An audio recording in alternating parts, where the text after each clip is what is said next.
मैं आपको बीबीसी की पत्रकारिता के एक दो सैंपल दिखाती हूँ।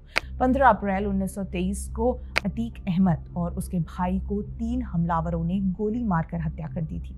अब अतीक अहमद और उसका भाई को साधु संत तो थे नहीं, क्रिमिनल्स थे, बल्कि क्रिमिनल से भी बढ़कर थे। हत्या, लूट, बलात्कार, संपत्ति पे कब्जे आदि न जाने कितने मुकदमे चल रहे थे, जिनमें एक मुकदमा सिटिंग विधायक राजू पाल की हत्या का भी था।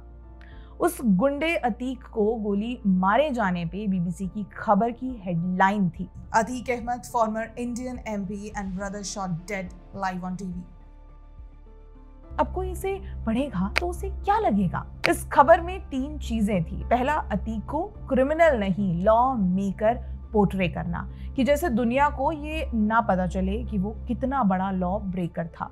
दूसरा आरोप indirectly Hindu nationalist BJP government पे लगा इस हत्या का। और तीसरा, सबसे इंपॉर्टेंट, अतीक को इसलिए मारा गया क्योंकि वो मुस्लिम था।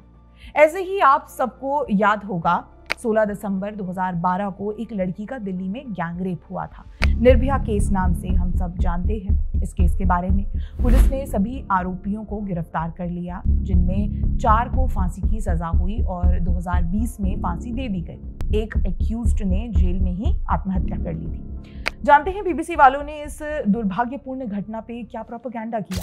इन्होंने 2015 में इंडियाज डॉटर नाम से एक डॉक्यूमेंट्री बनाई। इसकी डायरेक्टर थी लेस्ली उडविन। इस पूरी डॉक्यूमेंट्री का सार था कि India was rape capital of the world, और क्लेम किया गया डॉक्यूमेंट्री में कि भारत में हर 22 मिनट पर एक बलात्कार होता है। और बीबीसी ने ये डॉक्यूमेंट्री 7 देशों में इंटरनेशनल विमेंस डे पे लॉन्च की। अब बीबीसी जिस देश का सरकारी चैनल है, ब्रिटेन का, वहां official crime survey for England and Wales in 2014 के हिसाब से हर साल वहां 85,000 बलात्कार के केस होते हैं, यानी हर 6 मिनट में एक बलात्कार। ऐसे ही अमेरिका का डेटा है कि 1% of all women are sexually assaulted each year, 1 every second। यही नहीं, इंग्लैंड में तो 6 से 14 साल की छोटी छोटी बच्चियों का मुस्लिम ग्रूमिंग गैंग्स वाले रेप करते हैं, जिसका डेटा पिछले 30 सालों में कुछ रिपोर्ट्स के अनुसार 10 लाख से ज्यादा है। जी, इंग्लैंड में 10 लाख से ज्यादा लड़कियों के साथ चाइल्ड एब्यूज और रेप की घटनाएं हुई हैं पिछले 30 सालों में। रॉदरहैम स्कैंडल सुना होगा आपने। पर क्या बीबीसी ने कभी अमेरिका या England of rape capital of the world कहा? नहीं कहा, क्योंकि अंग्रेज चले गए लेक्चरिंग के लिए बीबीसी को यहां छोड़ गए।